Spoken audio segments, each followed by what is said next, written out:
Welcome to the original Fighter's Voice. I guess I lost my guest already. I guess he's back. Let's get our guest back on the show. Hey, if it ain't live and it don't fuck up, then you ain't doing something right. There you go. There you go. uh, and we got you back, homie. First and foremost, welcome Rene Whiteboy Rodriguez to my show. How you doing, homie? Hey, thank you, man, for inviting me to your show, man. I'm just excited, man, coming back to BYB. I'm excited too, but we'll get to BYB in a minute because you were here long, long before BYB. What was life like? Well, I want to take it a different step because you made a statement that really touched my heart. We're going to kind of jump around a little bit, but you made a statement that what heals you now is God, family, your kids, and you're tired of, you're tired and you're still here to be a king. How much relevance is in that statement moving forward with the white boy?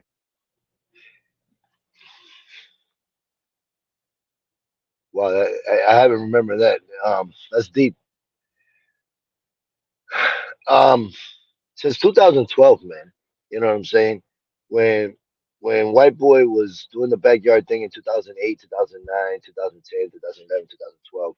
You know what I'm saying? Back and forth with Dad, when he did it, when he didn't do it, or with other people in the backyard with Rob and Bad Dog. You know what I'm saying? Um, I got locked up, for being who White Boy was, and I figured, doing all this backyard shit was about more about money and respect, you know what I'm saying? And Yeah, sometimes you get these hoes too, you know what I'm saying? But it was about enjoying the moment, you know what I'm saying? Not like now. Back then it was about respect, you know what I'm saying? Whose hood was stronger, you know what I'm saying? And whoever came along, but when that happened, it transformed me to another person, you know what I'm saying? To a backyard person, to the street person that I was back then. And then when I got locked up, that verse came into my head when I said, "White boy has taken me this far." You know what I'm saying? I don't want to go any extra because I'm gonna look at prison time. You know what I'm saying? If I keep doing thinking that I could get away with shit and that in my own head thinking that everybody's not 100 with you, you know what I'm saying? There's gonna be some rats in your circle. You know what I'm saying? So when that happens, it makes you think twice about things that you want to go and do again. You know what I'm saying? So I found God in there. No, I found God before, but everybody finds God. You know what I'm saying? But I found God in there, and I told myself I'll leave White Boy in here. I'll leave him in jail if I have to. You know what I'm saying? And I did. And I've been doing it for 11 years, and I'm a different animal, a different person. But I'm still White Boy. You know what I'm saying? I can still go to 0 to 100 real quick. You know what I'm saying? It's just I found God and I found myself more humble. You know what I'm saying? Because in the end of the day, it's not about material things that I wanted in this world. It's about the respect that people have given me and the things that I could do for others when I don't have any. You know what I'm saying? That God's taught me that because I've had a lot, but I've never given anything. You know what I'm saying? That's why I've never gotten anything. But when I started giving things, I started receiving things.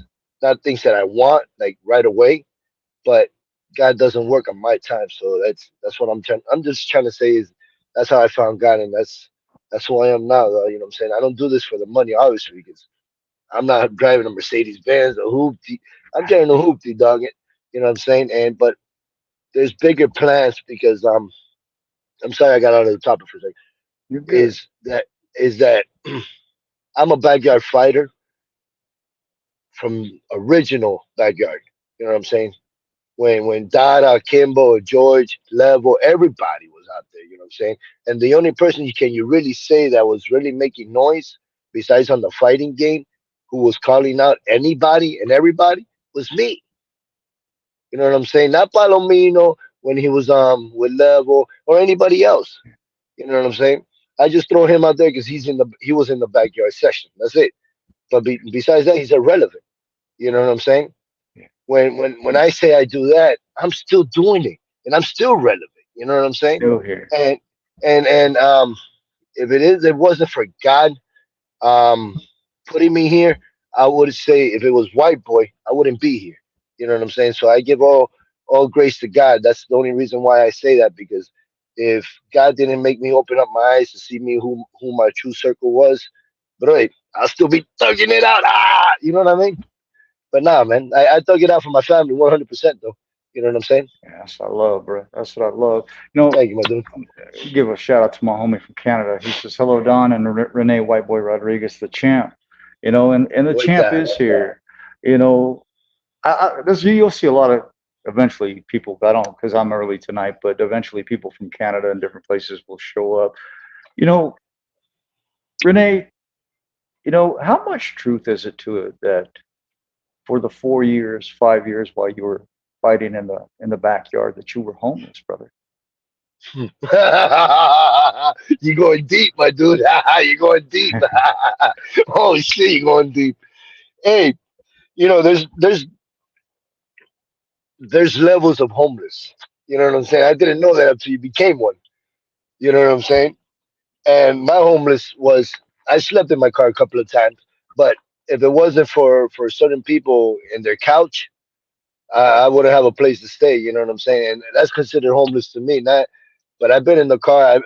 And you know what sucks, man?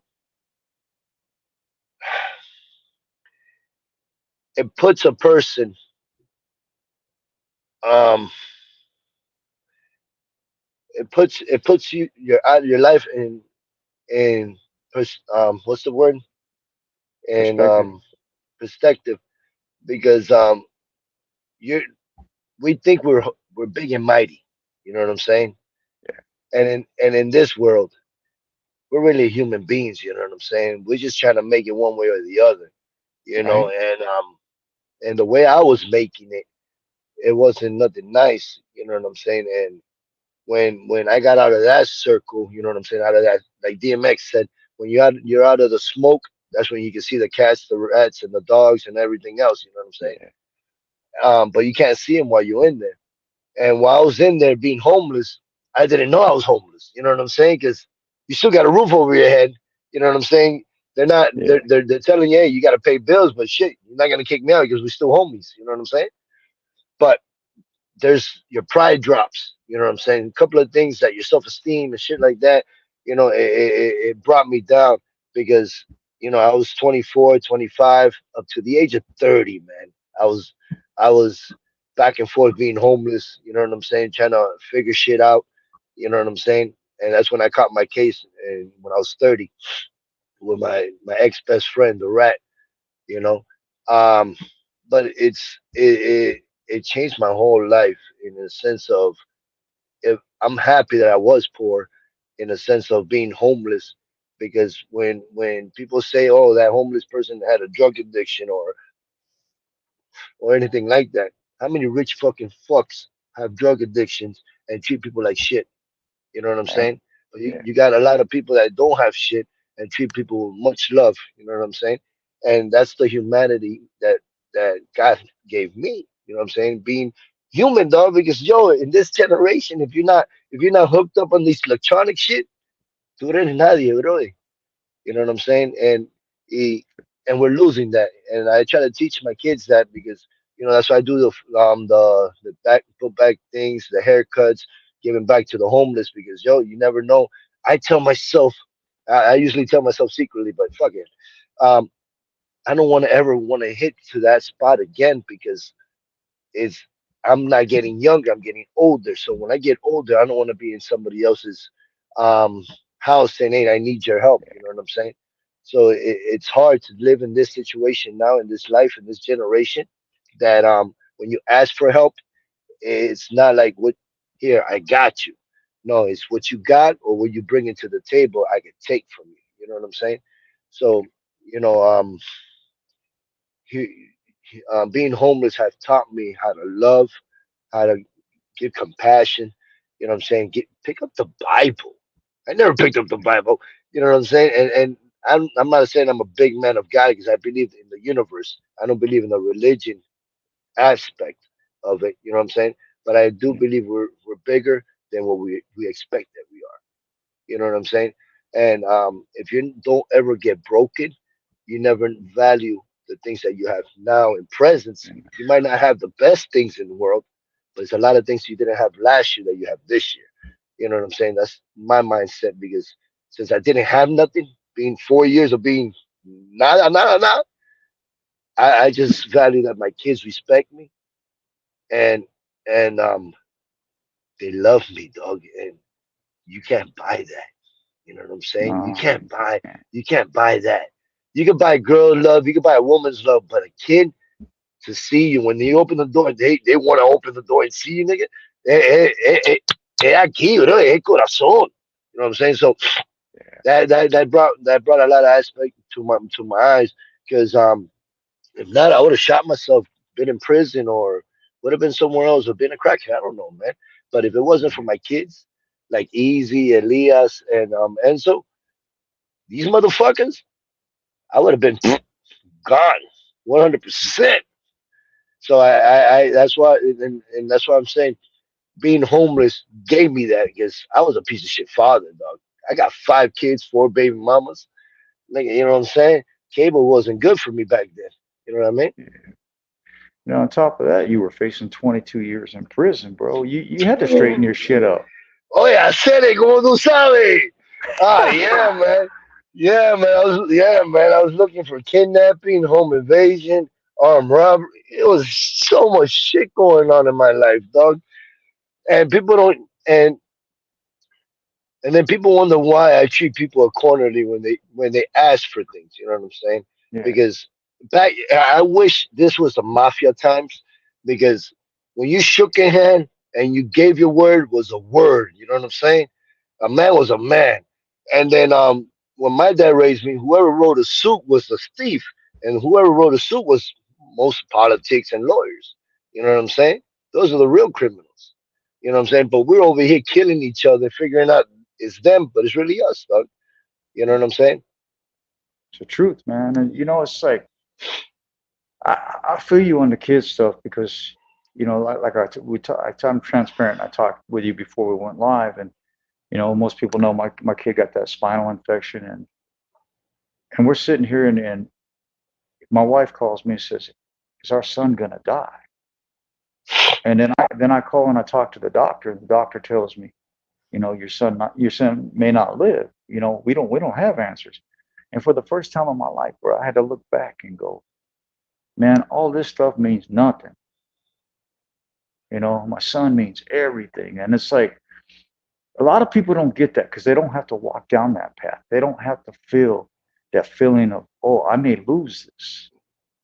Or be in But those see, shoes that you're in right now. yeah, I'm Yeah. still in them, bro. And it's still uncertain. But, you and I came up, most of these people that will eventually listen to the show and are listening to it now, they know my story, bro, but they don't know your story. Your story is more heartbreaking than mine.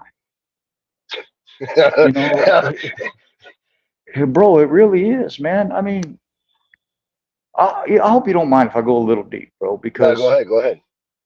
when your mother was pregnant with you, she was a drug user, and so it caused some damage to the left side of your brain. And they weren't certain about things, Yeah. and so when you were born, you were already a survivor, homie, because you already defied the odds that they gave you. The left side of your brain wasn't working properly. They didn't know what the future was like for you. What was it like to be to grow up like that and be abandoned? I mean, because I had to go through the same thing, bro, and I'm still searching for answers myself. It's like I, my mother didn't tell me she loved me until I was 30 years old, bro. So how hard was it for you to grow up knowing that you had a family but you didn't belong? Good question. It's taken me a lot of fights with my wife and 41 years to figure that question out. And me and my wife were talking about it. And, our own issues, her issues and mine.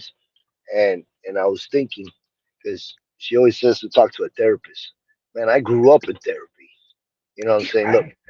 not a lot of people know about this, but I don't know if they have this now in these programs. But I was emotionally handicapped. That's EH. You know what I'm saying? That's special ed classes. You know what I mean? And people, you can hear me?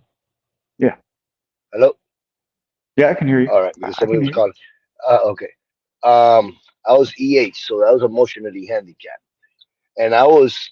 It's funny because not even that, just my dad alone. You know, not even having somebody really there, a father figure, and thinking that after your dad took you when you were two to go to your stepmom, that she's the one that raised you from 2 to 9, that she's your mom. You know what I'm saying?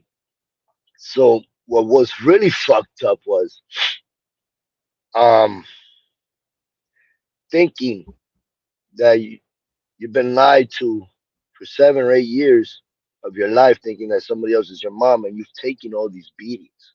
You know what I'm saying? The abuse. I mean, abuse. You know what I'm saying? She used to just. My dad was a professional boxer. He was 33-3 in '92. He stopped because the feds was looking for him after he had 80 kilos of coke. You know what I'm saying? So Yeah. he went to Mexico, but he was always in and out in jail. You know what I'm saying? With this lady that I thought was my mom. So every time he'll go to La Valla, a pelear gallo, you know what I'm saying, or go play cards and shit like that, a lipstick or anything like that, he'll leave. She'll wake me. She'll have the tub ready, dog. I mean, the tub ready, dog. I mean, I hate cold water because of her, dog. Yo, she'll fill up the tub while I'm sleeping y cogerme y tirarme head first. And just while she's crying, I'm asking what the fuck is going on here, dog. Yeah. Oh, right. It's it's amazing how that trauma, you know what I'm saying, the abuse, the beating, and all that, and then after that, go to a stepmom that not wasn't physically abused, but mentally abused, calling you the devil, calling you a piece of shit. But besides the first one that you thought was your mom was already telling you that. But to the second one, when my dad left her $500,000 and bought her a house, she treats me like a stepson, but mentally she broke me down from whatever I was a kid to being nothing. You know what nothing is? Not even knowing if you're gay, you're straight, or bi. That's how confused I was in a moment. You know what I'm saying? Not knowing that I like guys, I didn't like guys, but in a confusion, like, yo, everything I did was wrong. You know what I'm saying? Anything was the devil shit. You know what I'm saying? So trying to work all of that, and then after you get kicked out of your 17, after you graduate high school, you get kicked out. You don't got nowhere to go. You finally find your mom when she's 18. You finally find out who your real mom was, your brother, your sister, and shit like that. Whoopee whoopee. But it wasn't that Oprah moment, like, oh, I want to cry. Oh, it was, Yeah. whatever. And to make the story short, I met her. We lived together. She kicked me out plenty of times, and then she was all fucked up. But to make the story short, I went through all of that on the phases of from I met my mom was 18 to the age of 30. You know what I'm saying? I was trying to find myself, realizing it. You know what I'm saying? And from 30 to what I am now, to what I am 40, 41, I've I know what my trauma is, and it's crazy that I've worked on them because your self esteem is the most important thing in a man and a woman's work life. You know what I'm saying? How you raise yourself, how you carry yourself, how you feel about yourself, without anybody's acknowledgement and without anybody's feelings. How you feel by yourself. That's the major issue. You know what I'm saying? And it took me, like I said, to 41, and then no therapy, no nothing, but realizing leaving my kids be kids is like it's a saying. I don't know where I got it from on YouTube. Is when when kids like us, or not like you, maybe I don't know too much, but about kids like me, our kids is the mirror reflection of who what we wish we could be as kids when we were kids. You know what I'm saying? Yeah. But since our parents took our childhood away, we don't know what kids how to be a kid. You know what I'm Yeah. saying? So if we tell our kid to get off the table and he doesn't know that, then you're not letting him be a kid. I'm not saying to leave him be on a table in a restaurant, but if he's in the house being a kid, let him be a kid. You know what I'm saying? So many fucking rules are gonna give him in life. You know what I'm saying? So I've that all that trauma or I went through helped me become a better father. You know, I still bitch at my kids. I never hit them though. I threatened them. I'm like gangster with 'em. But I never hit them. I don't have the balls. You know what I'm saying, to hit them. You know what I mean? Because yo, I know what it is to be hit. Yeah. Not even hit, just abused. So that my kids were my therapy in a sense of what was wrong with me. How can I work with them for them not to have it, the same problems that I had? You know what I'm saying? If they didn't have a dad, I'm gonna make sure I don't shoot somebody in the head for disrespecting me. You know what I'm saying? I want to be there for my kids. You know what I'm saying? Stuff like that.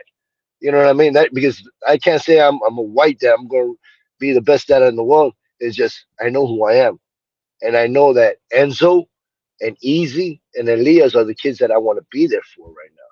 Because my dad wasn't there for me. My dad right now, he just crossed the border from Mexico to come over here because I'm yo for real. Hey, he did yo my nigga. Este hizo bro 22 years for 80 kilos for not ratting anybody out. Gets out for he has 10 years of probation. Gets out for three, catches them with 2 ounces of coke, leaves to Costa Rica for a year, builds a warehouse of marijuana over there, comes out of the Miami Herald, fucking only Cuban in Costa Rica, fucking warehouse of marijuana.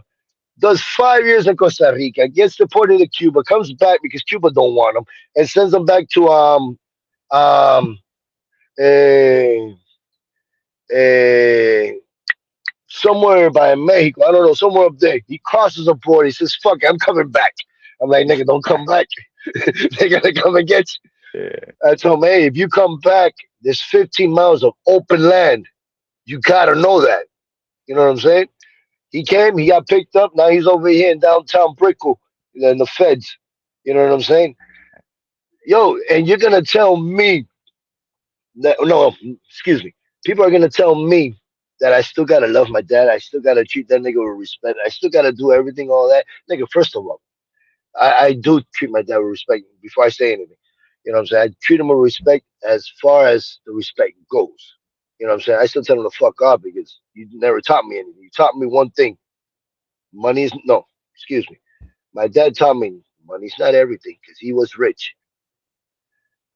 Family is not blood. It's who's there for you. And loyalty. A man's word is a man's word.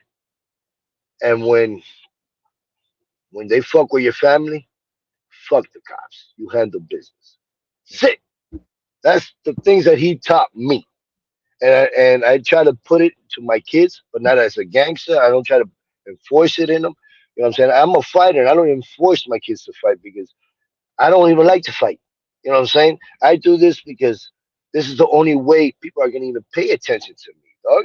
Nobody gives a fuck if I'm gonna go work and do car washes and say, hey, I'm the biggest cleaning car washes. I want to change the world. Nobody gonna give a fuck.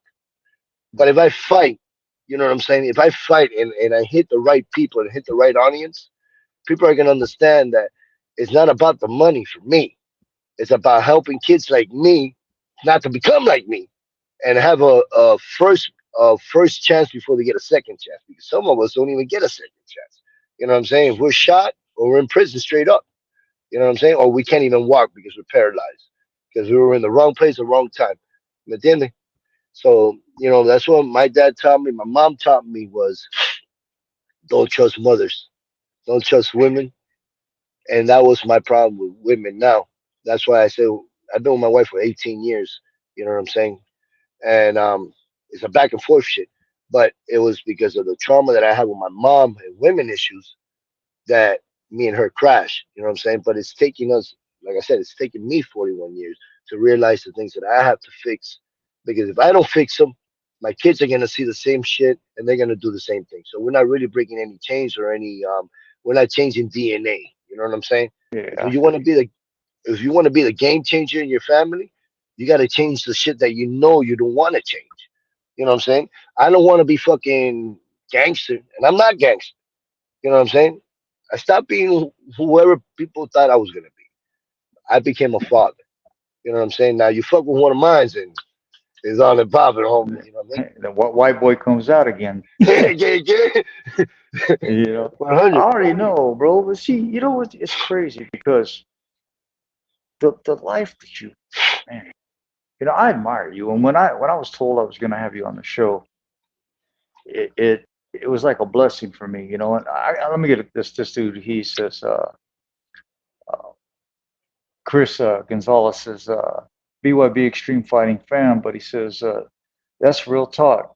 Give him the respect as a man. You have to care for those you love. And then he said, something you have to do, just like me. I say I was born for this. And he says, bro, I can't understand the first words. He says, to break those generational curses. The only person that can break the generational curses are the people that are sitting on this show today. I could Yeah, sit there yourself. and cry about not having a family. I got you. I gotta break those generational curses. I feel you, homie. But it's like I was told my whole life I was never going to be anything. I was told I was, nobody ever wanted me. And, and I think that was the greatest blessing of all. I really do because I Or it could be created the who I biggest am. curse. Or it could be the biggest curse. Yeah, but you know what? People would tell me, "Oh, you didn't know you can't be a father because you never had a father." That ain't true. I'm a hell of a dad. I learned not to make the mistakes that my father did. But I want to take you back, white boy, because you're from the beginning of the era of bare knuckle in the United States. And I mean, you're the originator from the backyard. What did it mean for you I mean, because I remember back in the day, you you brought up a statement that you would have been shot or stabbed if they didn't put up, chain link or ropes. You know, what was it like? Take me through those days. I mean, I was there with Kimbo, you were there with other people. What was it like for you having to fight and watch your back at the same time, homie? Yo, it was exciting. It was exciting. It, yo, you know why? Because when you fought, because they tried you or whatever. But now that I fight professionally, nobody tries me. It's not the same rules. There's rules now. You know what I'm saying? Backyard, it was fuck you all. I'll see you. I'll see you there. You know what I'm saying? And then whatever. If you had guns, we had guns. You know what I'm saying? You want to get some, we get some. You know what I'm saying? There was some of that. When I fought Billy the first time at the warehouse, at Rob's warehouse with Bad Dog. Um, and Telemundo was there, and Level was there. Everybody, yo, if you saw that warehouse, how packed it was, a syndicate, Yeah, yeah. yo. And then you saw the Hialeah side. Wait. It was about 800 of them, only about 200 of us.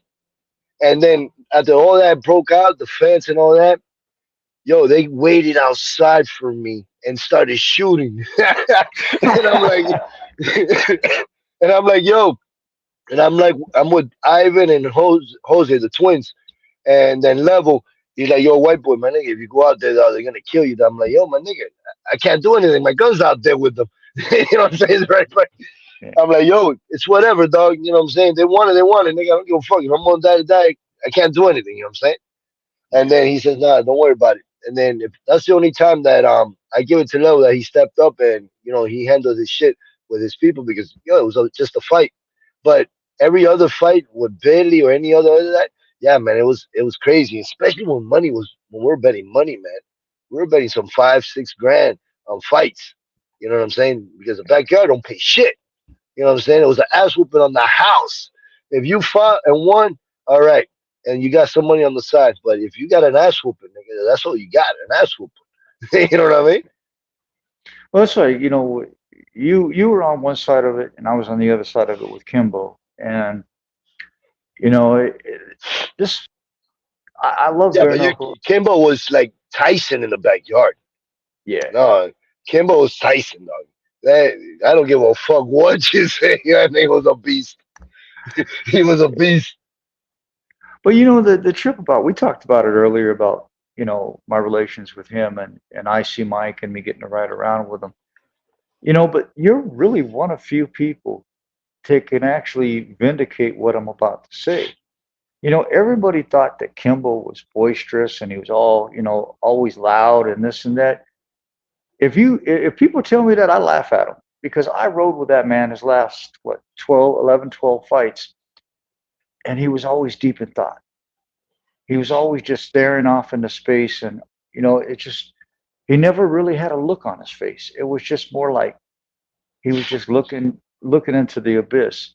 He was very, very quiet, a man of few words, Yeah. and I can't stand Team Kimball, but I really got to be honest with you. After they beat me up at the airport and Kimball picked me up, it was at that moment that that relationship had gone further than it ever had in our whole life. At that moment, I think we truly became brothers in that moment in time. And you did with the other side, but it's like a lot of people don't even understand that Dada and Kimball were cousins. People want to play like they know this sport, and know everything about it, but they don't. But there came a moment in your life, white boy, that you got an opportunity to showcase your talent, your skills via a documentary and dogfight. What did that moment mean to you? And how did it build you as a man moving forward? Let's say you were on bended knee and dogfight was that stone you were laying down to create Oh, you're this talking about path you're on now. Dogfight Part Two? Yeah, Dogfight Two? yeah, Oh yeah. Oh, the one with Texas, and when he went to Texas, and that was heavy. That I had like what, two heart attacks, one there and no, three. My bad. He had three. I was there with Mike. I was there with Rusi, his family. Yeah, man. I was there with. Yeah, it was hard. It was hard. It's hard to see somebody that you know so long. You know what I'm saying? He's not a fighter, but being in a ring in a level as big as him, it takes balls and courage. You know what I'm saying?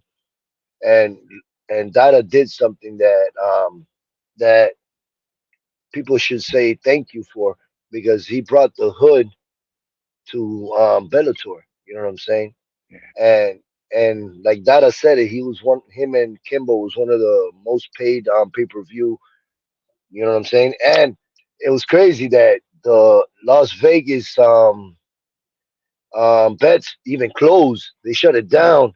You know what I'm saying? When Mike was saying that, Pepe was saying that, and it was exciting at the same time because you see everything as in the back scene, like, yo, I want to be here, but I'm not an MMA fighter. You know what I'm saying? But this is the way I want to, this is the way I picture it. You know what I'm saying? So Dada did something for a lot of people that even there were haters, that the haters saw it more than the people that see it, because you brought Perrine to national TV. You know what I'm saying? And that's somebody that came out of nothing, and he's well educated. So it's not like he came from the boondocks. He brought it, and he brought it correctly. It sucked that you can see one of your friends there, and you can't do nothing, man. You know what I'm saying? And that's not even your city. You know what I'm saying? You can't really stay there. You can't do anything. So we just got there to the hospital, me, Mike, and everybody else, while they're trying to pump him back to life. With Billy, everybody inside there, and then holding his mom, his sister, his aunts. It was a very emotional night. And then we needed to fly back the same night. You know what I'm saying? Me, Mike. I think Mike stayed extra day or not or whatever. But I know I flew back, and when you can't even say bye to somebody and not even know if they're coming back. You know what I'm saying? So, and I wish I wasn't in that kind of scene, in that area, because when I see it again, it's gonna be more emotional than saying it, because I was already there. You know what I'm saying? But it was exciting to see Dada in a different light, because he was happy. He was like, "Yo, my nigga." I know in his head he said, "Yo, I fucking did it." You know what I mean? yeah, So it's something that a lot of people don't see, because they think very small. But when you do something that big, it's something not normal people could do. You know what I'm saying? Look where he's at now. You know what I'm saying? As BYB. You know what I'm saying? He's the face for his own company, for a company that's good with Mike and everybody else. You know what I'm saying? Well, So, the irony of it though, bro, is really deep though, because I mean I was there that night. So I mean, oh, you too? it, yeah, bro. I shot for Bellator and everybody. I Yeah. spent most of my time in the MMA. Yeah, that was one of the last So you five. were there at the hotel and all that shit? Yeah, Okay, okay. And then you did see me there. yeah. That's why I told you, bro. I Yeah, know a lot yeah, about you. yeah, You yeah, were when we yeah, talked yeah, earlier. I yeah. was like, bro, I know a lot about you. It's No, like, yeah, you've given me some good questions. You hit me up. Yeah, well, a lot of people. I mean, they go out, they buy these bots, and they get their page up to 50,000, and you see like 10,000 views, but you only got 5 likes. Man, I rather put on a show. If you want to listen to it, cool. If you don't want to listen to it, cool. It's I pay for it out of my own pocket. So I'm my own boss. I do what I want to do. But the irony for me was the early days to the middle days, and now here I am at 61 with BYB and back with Dada. yeah, So that shows you that life truly is a 360. Life truly is a full circle. Because why yeah, do I get you and I both we keep getting pulled back into this. yeah. And 'Cause I wasn't planning to come back to BYB for nothing in the world, for nothing in the world. But you know, it's just different when you go to somewhere else and it's promotions don't care about fighters though. I just tell you that. I gotta tell you that. But the promotion that ever figures out that fighters have a value, that promotion is gonna make money. You know what I'm saying? Because we take a lot, man. A lot of beating, a lot of stress, a lot of discipline when you really want it. You know what I'm saying? I'm talking to fighters that really, really, really want it. You know what I'm saying? I've been doing backyard fighting since 15 years, going to 16. You know what I'm saying? And I'm still relevant, but you really gotta want it. And that's why it's a full circle because in the end of the day, I would have never thought from going from one place to BYB back again after I didn't fight for them for 2 years. You know what I'm saying? It's exciting because it's your house, it's my house. You know what I'm saying? Because I was there before anybody was there. I brought it up. I made it to what it is in Miami. You know what I'm saying? They like it or not. They only know BYB in Miami because of me. You know what I'm saying? And you're a Dada. I'm not legend saying though. Yeah, I'm but not you're a saying anything legend though. about Dada, but you know what I'm saying. People Yeah. forget, I'm the face of Hialeah of Miami. You know what I'm saying? Because I might not have a nice Corvette, but when I bark, everybody knows. You know what I'm saying? Yeah, they're gonna feel the Ellos bite saben. too, bro. They're gonna feel it. 100%. 100%. Yeah. Hey, especially after this fight. Oh my God. I'm excited. Hey, are we gonna dance after the win? Yo, I am gonna dance, but after the win, you know what I'm saying. But in this one, I'm I'm coming as how I want to come, and how I always wanted to be as white boy. Um, because being humble in the game doesn't get you anywhere. When you're trying to be nice to fighters and shit like that, it doesn't get me where I need to get. So you know what I'm saying. So I need to get to that mindset where me and Matt had that disrespect and fuck everybody. You know what I'm saying? Because in the end of the day, you want to eat, I want to eat. You know what I'm saying? And the way I see it, I'm not here to impress people. I'm here to feed people that I had to feed and open the doors that I need to open. You know what I'm saying? I'm not here to be the champ. I don't want to be the champ. I'm a legend. I'm the Yeah. original.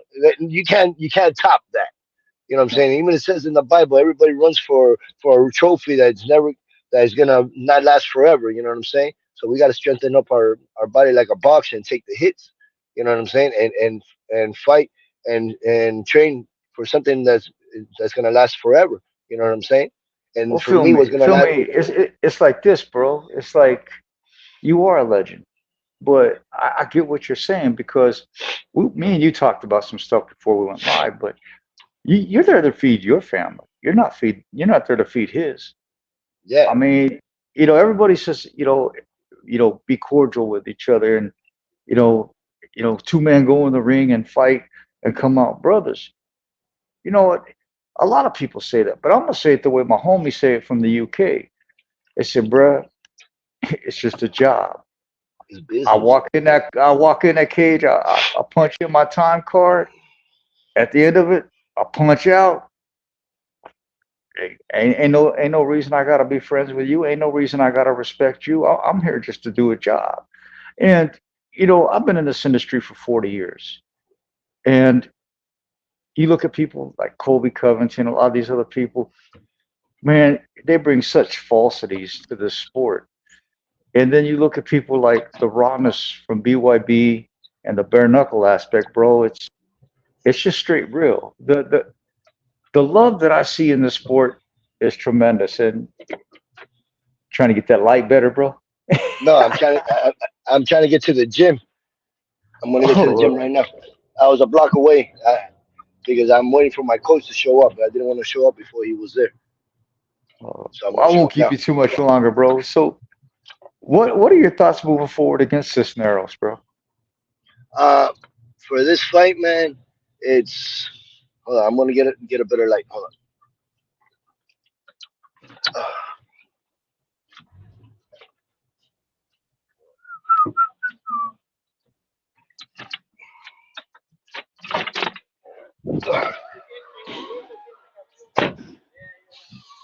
All right, what's up?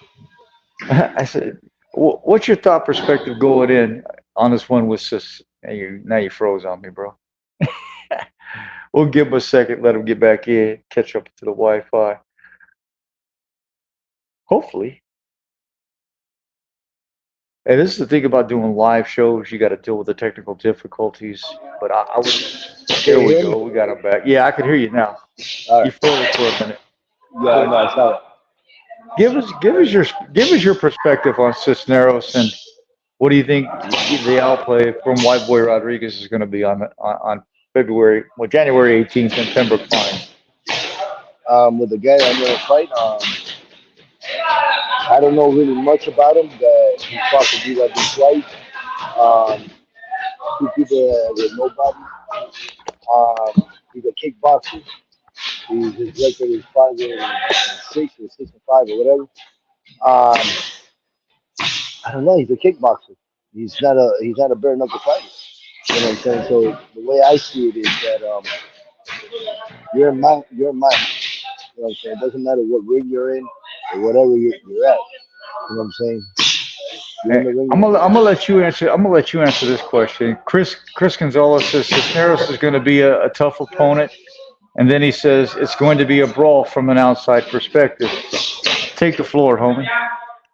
oh, Brawl for sure. One, I don't know who's gonna be brawling. It'll probably be me though. But at the end of the day, you can't change there's some people that can't change their fight style at all if they as much as they want to. But I'm a person that has changed so many ways from 250 pounds to 195 to 185 to 175 to 165, and I only got 3 losses. I can change from any direction and any way to fighting style, from being aggressive to being a counter fighter to being whatever the fuck you want. It's all about you coming into that ring and getting your ass beat. That's it. Yeah. But Having a like I hard said time before, hearing you, bro. hello. It's the bags, bro. I can't hear over the Oh, bags. okay, okay, okay.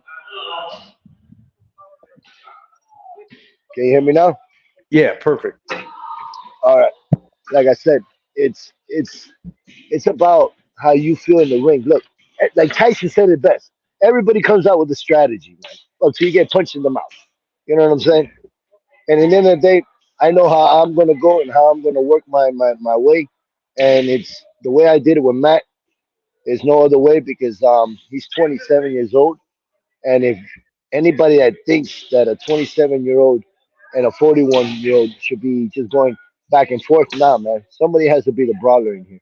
You know what I'm saying? So if it's gonna be me, that's who's gonna be. You know what I'm saying? And it's not because I want to be, it's because I need to be. You know what I'm saying? It's just because of the age difference. That's all. You know what I'm saying? Hey, I'm gonna put this up here just because he said it. It says, okay, you feel like you'll be quicker. Chris, let me tell you something, bro. I was 18 years old, and a 40-year-old boxer was running down the street, little old bald-headed man, and me and two of my homeboys started throwing rocks at him. And we said, oh, we far enough away. That old ass ain't gonna catch us. So we start throwing rocks at him. Before I knew it, that old man was up on me, and I had 22-inch arms at the time. I was a big boy. I weighed Yeah. 205 pounds. I'll tell you what, that 40-something-year-old man whooped my ass all over that field. From that day, I will never talk crap to somebody just because they're older, just because I think I'm quicker. Hey, age ain't got nothing to do with it. Dan Severn, Experience. well, hey, Dan Severn was 40 years old and lied to the UFC and said he was 30 and beat some of the greatest fighters that ever stepped into an octagon after his 40th birthday. So age don't matter. It might be relevant in some aspects of boxing, but when it comes to bare knuckle, hey man, you just taking it from the street to the heat, bruh. And 100%. bro, I'm so honored that I had you on. I know you got to get to training because I know the fight camp's just around the corner. But bro, I just want to tell you, you made a statement that really touched my heart. From the streets to do something better for each and every community. And bro, you've done that. You've come from a hard life, and you've created greatness one way or another through adversity. You're going to continue to shine. You're going to continue to be the white boy that we all love, the guy that came from the beginning of the sport. Go out there January 18th, show the world, bro. Show the world who the white boy is and show them what you're all about. 100%, bro. Hey, you don't understand, man. Hey, you don't know the frustration. Not having sex, not having sex for a whole month.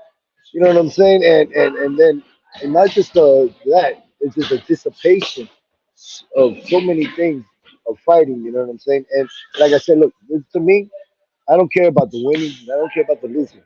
What I do care about is performing the way I need to perform. You know what I'm saying? I'm not here to showcase that I'm the best of the best. I'm here to showcase that hey, you want it, come and get it. Come and It's get not it. Yeah. it's not hey, I'm not 17-3 for no reason at all in the backyard. You know what I'm saying? In total. You know what I'm saying? And in professional, I'm 8 fights in and 3 losses. You know what I'm saying? So that's not a pretty bad record for being my age and still fighting younger cats than me. And the funny part is, if people want to talk shit, I've never had it easy. I've never had an opponent that I could wink or throw a kiss and he could just fall. You know what I'm saying? Like most of these bare knuckle fighters. You know what I'm saying? That yeah, they say that they're the champ or they're the best or whatever. You know what I'm saying? I've never had it easy in any fights. You know what I'm saying? And that's a person that I don't even have a training team. I don't have a camp. I train by myself. I train myself. So if I can beat myself, nobody can beat me. Amen, brother. You Just know like what I'm saying?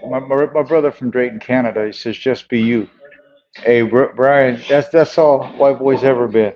He's just been himself. Hey, homie, I know you got to get in there. I didn't realize I had you on here for almost a damn hour, but that's what it's all about. I'm gonna hand the mic to you, homie. If you got any friends, family, social media sites, or sponsors, the floor is yours, brother. I'd love to have you back on again. Yeah, hey, I appreciate it, man. Hey, this is the best interview I've ever had. You know what I'm saying? We got it deep. You know what I'm saying? Really, nobody really gives a fuck about who's original, who's not. They just care about who you're fighting and stuff like that. But I really do appreciate you, though. Thank you, man. And Hey, brother. and it's hard. You know what I'm saying? To not to. I just want to make this sure. It's harder for a person to be independent as a fighter than taking it in the ass and getting fucked with your money and your name. You know what I'm saying? It's hard to brand yourself in a promotion where they only care about yourself, not the brand that you're bringing. You know what I'm saying? So I want to give thanks to my sponsors, Alpine Towing. If you need your car to get towed, you can call Alpine Towing. Or highly a promotion, highly a nonprofit. I got a nonprofit going on too. You know what I'm saying? I'm trying to So help these dope. kids. You know what I'm saying? And the best insurance, I got them. But you can find me in Hialeah Champ on Instagram. My shit's private because too many haters. I can't count on you guys. You know what I'm saying? So I don't want the negativity. But I still love you guys though. I still love the haters because they want me to fall like Mayweather. You know what I'm saying? But Yeah. I do want to give thanks to God and to everybody that does believe in me, and to all the sponsors and everybody that still puts faith in me and my fans out there. Man. No era por mi gente from Miami to Hialeah and Canada and around the world, I wouldn't be here. You know what I'm saying? And I hope I keep on doing it, and hopefully one day I'll have my shit going on and I can help the kids do what they got to do. You know what I'm saying? Yeah, I feel you, brother. I'm gonna throw out one more comment because Paul Driscoll, they call him Little Holmes. He's Larry Holmes' friend and a big Larry Holmes fan, and he said, and don't forget that jab either. Your dad used it in the ring. You know. Yeah, hey, yeah, 100%. He was what, the 135s, yeah, man. The guy used Yeah. to fight in 135s. And then Bill Stack says Merry Christmas. Everybody says Happy New Year. You too, man. You January gotta be safe. 18th, Pembroke You Pines. already know it's going down. Pembroke Pines. White boy's gonna be in the building. Miami's gonna be in the building. Hialeah's gonna be in the building. You already know. BYB can't do shit without white boy. Dale. Love you, bro. Thank you, my Can't brother. wait, Love you. man. God bless you. Dale. Vale. I tell you what, bro. The white boy is something else, man. I just love him, man. I mean, yeah, I'm going to hear it a little bit. You know, yeah, Chris, January 18th, Pembroke Pines, Florida. It's going to be, man, I tell you what, Rock Hill, South Carolina, I thought was going to be the card to beat. Then we go into Denver, Colorado on December 2nd. And I'm like, there's no way in hell that they're going to beat the South Carolina card. Little did I know, did they not only beat the South Carolina card, you know, we're up against the other promotions that have been around a little bit longer. We're building our promotion a little bit different. But we got the biggest roar out of December 2nd out of Denver, Colorado with Julio Tenori and Mark Irwin. The whole card from start to finish was just phenomenal. Stephen A. Smith, everybody, they all say, bad publicity, good publicity, it's all good publicity, because I'll tell you what, yeah, hey, bro, Chris, you're absolutely right. That place is going to be sold out because the White Boy is the original backyard brawler. People, I don't know if everybody understands when I talk about he is one of the original bare knuckle fighters in the backyard. I mean, he came from the beginning when it was dirt. So, and he's going to bring it. He's not, oh, man, this is just going to be tremendous. You know, hey, everybody, Artie Lamparella, just love the realism of the show. What a blast. You know, Artie, you're probably going to get mad at me for doing this, but I really don't. Well, I do care, but I got to get it off my chest. For many years, my grandfather, I missed him. I'll just be honest. I missed him. He's the only male figure that I ever had in my life that meant something to me. And I was missing him so bad that I prayed to him and I told him that I missed him. And I was watching a good friend, Randy Commish show, and for some reason, I felt like I needed to speak to Artie Lamparella. And then we got to talking, and then, man, he kind of filled the shoes of my grandfather. So, Artie, I love you. You're always going to be a part of my life. You're the greatest thing that happened in my life in many years. And I'm just blessed that you're enjoying the show. And then Bill Stack says, come from the mud. Bro, he really did. I mean, the White Boy is the original. You go back and look, it'll blow your mind. I mean, what this man has done in the sport of bare knuckle. And Chris says BYB has definitely set the bar for bare knuckle in 24. I'm glad you brought that up because, we were talking about that night. Me, Dada, Mike, and everybody, we were saying, you know what?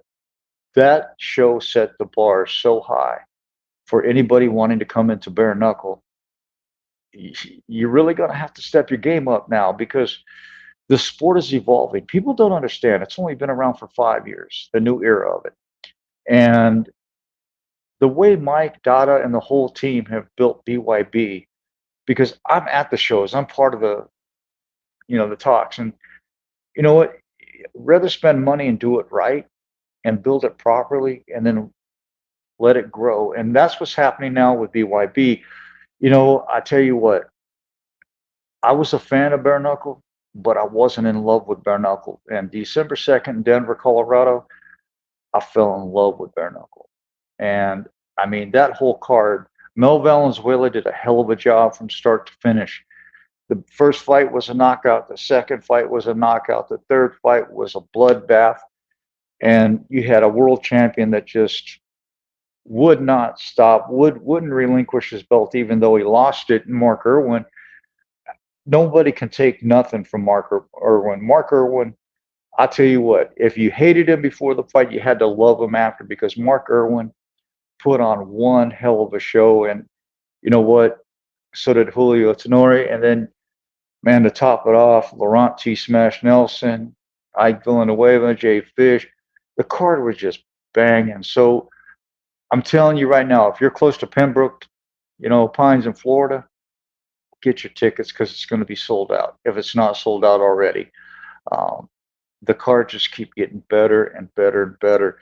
And I'll say it one more time. Mel Valenzuela did a hell of a job, and he continues to keep surprising the world. And it doesn't surprise me because Mike has handpicked everybody on this team, him and Dada, and I can't wait to see what the future holds. Uh, Chris is athletes are retiring and looking towards bare knuckle. Bro, one thing I will say about that uh, is I noticed a lot of the people that we're signing now to our multi-fight deals are boxers. We got one that's 15-1 in boxing. And I think we're trying to change the tide. But I'll tell you what, if you're willing and ready and able to step up, and Mel feels he's going to give you that opportunity. That's one thing you will get out of BYB. You will get the opportunity to show and shine. I mean, Mike and the whole team, not an ego. From Goldberg to Paulie Malignaggi, Claudia Trejo, Benny Ricardo. I sit in meetings with the people, and I tell you what, not one bit of ego in this promotion. And Mike, to this day, is still one of the truest promoters that I've met in 40 years. Bill Stack says, when they come to the East Coast, I'll be there.